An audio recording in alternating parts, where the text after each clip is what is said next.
What's going on, guys? Jacob over here.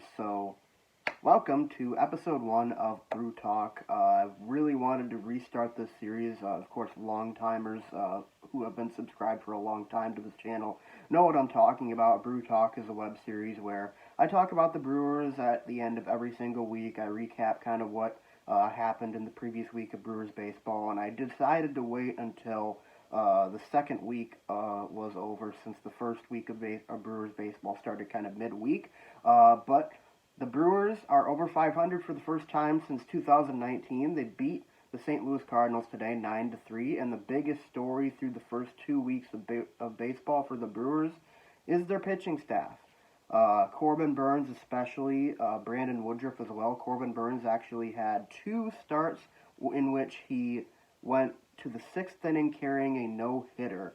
Unfortunately, the Brewers lost both of those games, and the offense has kind of struggled at times to start the season. They've failed to score more than 4 runs in every single game besides the home opener until the previous 2 games where the Brewers scored 9 runs each against the St. Louis Cardinals. But things are definitely looking up for that offense. I mean, like I said, the 9 runs, or 18 combined runs the past 2 games, the bats are really starting to get going for sure, and winning these last 2 series against the Cubs and the Cardinals after losing the first game of the series has been really, really big for the Brewers.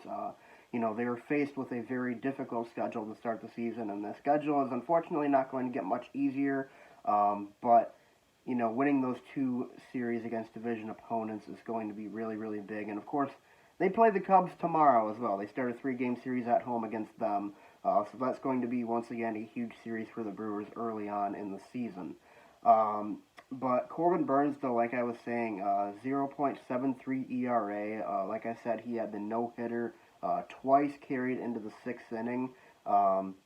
He has looked phenomenal. He looks like the best pitcher in baseball, honestly. And Brandon Woodruff, not too far behind him. He's got a 2.45 ERA, and especially his second start of the season, he looked dominant.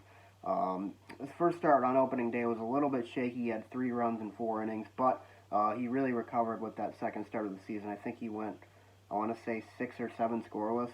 But those 2, that might be the best 1-2 starting punch in all of MLB. And speaking of 1-2 punches, the Brewers bullpen, Josh Hader and Devin Williams. Hader has gotten off to a blistering start. He has not given up a run yet, and I believe 3 innings of work. But Devin Williams hasn't carried over the same success from the previous season. He's given up 3 runs in 3 innings, I believe. Or maybe it's been 3 runs in 2 innings. I'm not sure, but he hasn't looked himself to start the season. I'm sure he'll recover at some point.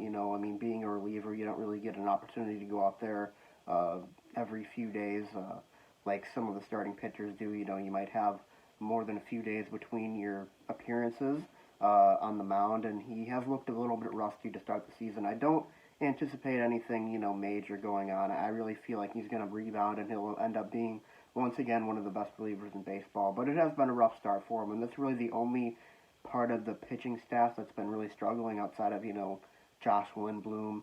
But even some of the Brewers' other stars, Adrian Hauser, Brett Anderson have looked pretty solid to start the season too. Adrian Hauser, I believe he started yesterday, and I don't want to say he gave up a run. He might have. Yeah, I don't think he actually gave up a run. Yeah, I think he went 5 or 6 scoreless yesterday, and then Brett Anderson only gave up, I believe, I want to say 1 run in 5 innings. Yeah, 1 run in 5 innings for Brett Anderson today. So the top 4 Brewers starters have all looked really, really good. And Freddie Peralta, who is, I believe, the Brewers' 5th starter, had a 5-inning scoreless shutout in Chicago, I think, in the final game of the series. I'm not 100% sure on that, but I know that he had a really, really solid start, and he didn't allow a run either. So the Brewers pitching, that's really the big story of these first 2 weeks. I mean, I can remember the days where the Brewers pitching was always the biggest problem with the team. The offense never had any problem scoring runs. It was always the pitching that was, suspect, but now it's kind of reversed. The offense is kind of suspect, and the pitching is, one of the best units in the league for sure. But as for the offense, like I said, I think they're really starting to turn things around. It really only took one game yesterday where they had kind of an offensive explosion. Obviously, El Garcia has had a really, really nice start to the season. He's homered in back-to-back games. Um, Christian Yelich still looking for his first home run. Kind of odd to see him go 9 straight games without a home run, or even I don't even think he's had an extra base hit, or maybe he's only had one or two. But his power level, he's not hitting it with the same power. He's still hitting it hard. He's still getting singles. He's still drawing walks, but he's not hitting it with the kind of power that we expect Christian Yelich to hit the ball with. I'm sure that will change, once we get more games at Miller Park. Obviously, Miller Park, a much more hitter-friendly park than, a place like Wrigley Field or Busch Stadium. But I do expect him to get it turned around for sure. Lorenzo Cain has looked really, really good, too. He's got the highest OPS on the team, or one of the highest OPSs on the team, next to Travis Shaw, who, by the way, Travis Shaw looks phenomenal. I mean, I did not expect Travis Shaw to, be the starting third baseman, everyday starting third baseman for this team. I thought he would make the opening day roster, but I did not expect this level of production from him. He looks like his 2017 self, where he hit 30 home runs and drove in 100 RBIs and hit over 270. He looks really, really good. He's the top run producer for the Brewers alongside Omar Narvaez, who has had a blistering start to the season as well. And I'm really, really excited about that. Unfortunately, the Brewers did make a big move, or semi-big move, a few days ago when they traded Orlando Arcia, the longtime shortstop dating back to 2016, for Chad Sabatka and Patrick Legal. Traded him to... Actually, yeah, it was the Atlanta Braves. They traded him to the Atlanta Braves. It was kind of shocking to see that, Maybe not too shocking, but still, Orlando Arcia has been a guy who's been here for a long time, kind of gotten the majority of starts at shortstop. And then, of course, here comes Luis Urias, who's had a really, really rough start to the season at the plate, only hitting like 083, I think, coming into today's game. He's been really, really rough, but they believe in him, and that's why they traded Arcia. I didn't hate the trade, Arcia's kind of just failed to live up to the expectations, and I think the Brewers kind of felt, well, it's not really working out, so we might as well move on at this point. It's been 5 years, so I do understand where the Brewers are coming from. I'm going to miss Arcia for sure, because I do really like everything that he did for our team. He always had a lot of really clutch hits and big moments. He's tied for the franchise lead in postseason home runs.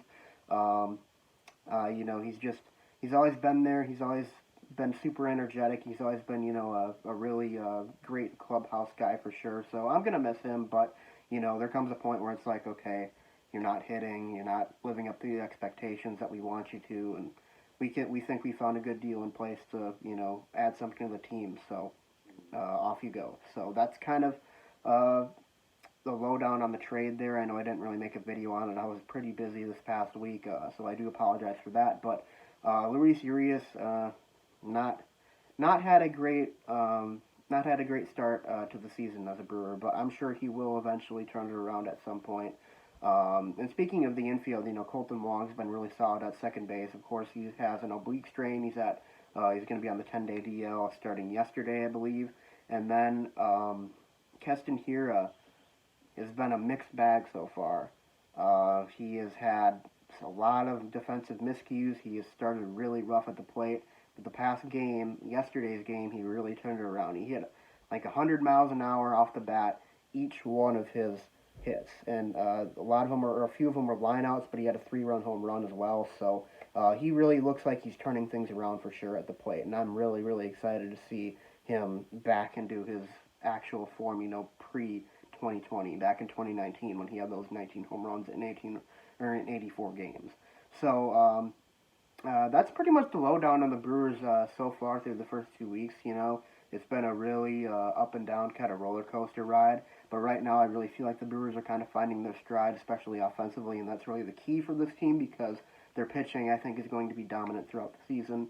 So it just kind of matters how good is the Brewers' offense going to be, how many runs a game are they going to be scoring. If they can get that number above 4, they're going to win a lot of ball games, and they're going to have a very good chance at winning the Central this year. But Anyways, guys, though, that's all I got to say in this video. I will be back next week with episode 2 of Brew Talk, so stay tuned for that. But in the meantime, thanks for watching. Be sure to leave a like and subscribe, and I'll see you guys next time. Go Brewers.